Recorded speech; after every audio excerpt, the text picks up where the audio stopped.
Hello guys, nandito na naman ako at syempre, eto, may maganda tayong pag-uusapan. Ang tanong, sino kaya nagkakakwentuhan ko ang puting kabayo at sinabi sa akin ang puting kabayo na ayon sa balita, meron daw doon sa 18,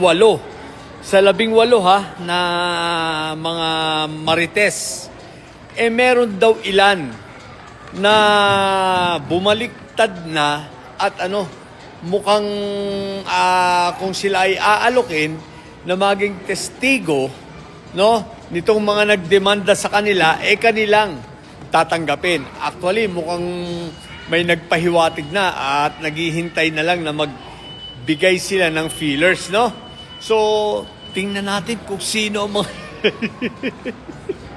So, isa lang ang ibig sabihin nito, guys. Talagang sinungaling at walang katotohanan ang kanilang mga pinagsasabi. At natakot, no? Natakot sa demanda kasi shoot talaga sila sa balde. Walang kaduda-duda yon na sila ay may paglalagyan. Shoot sila sa... Hindi lang sa balde, shoot talaga dito sila sa drum.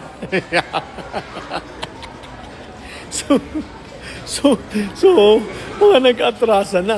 Ang tanong lang, sino kaya? At yun ay ang aabangan natin sa mga darating na panahon. Pero palagay ko pag may natanggap na feeler si former Senator Antonio Trillanes and si Secretary Anyo, baka i-share din nila yon sa sa public. Kaya lang syempre, I don't think na papangalanan agad nila. But we can have this hint, might be, no? We can receive the hint that someone already sent them these feelers.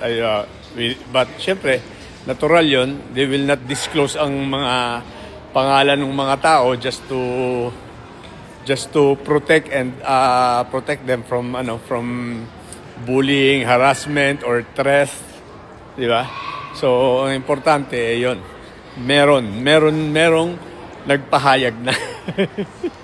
Iyak na naman si Sayad dito, what the heck? No? Iyak na naman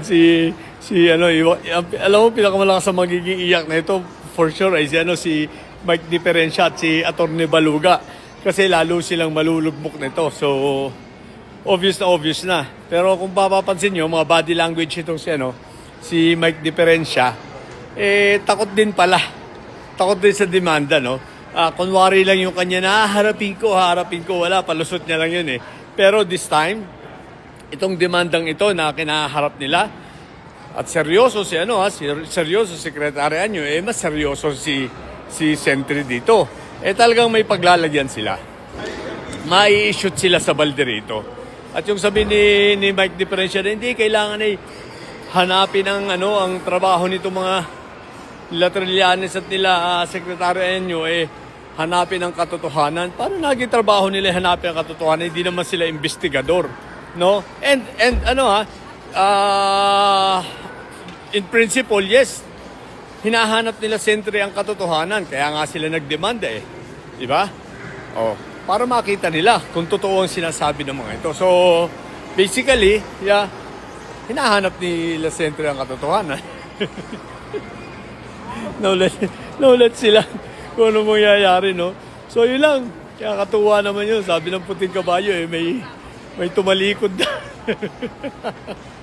May tumalikod na doon sa 18. For sure.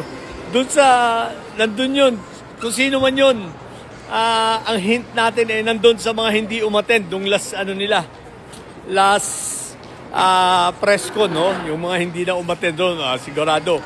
Pero hindi rin natin masasabi kasi ayaw na nilang magpakita ngayon. No, itong 18 marites at ang iba rito mukhang talaga hindi na magpapakita, di ba? So let's see guys. So yun lang muna.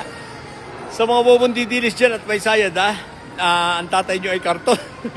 Matili kayo mga bobo at may sayad sapagkat ang may sayad ay laging high blood. Bye!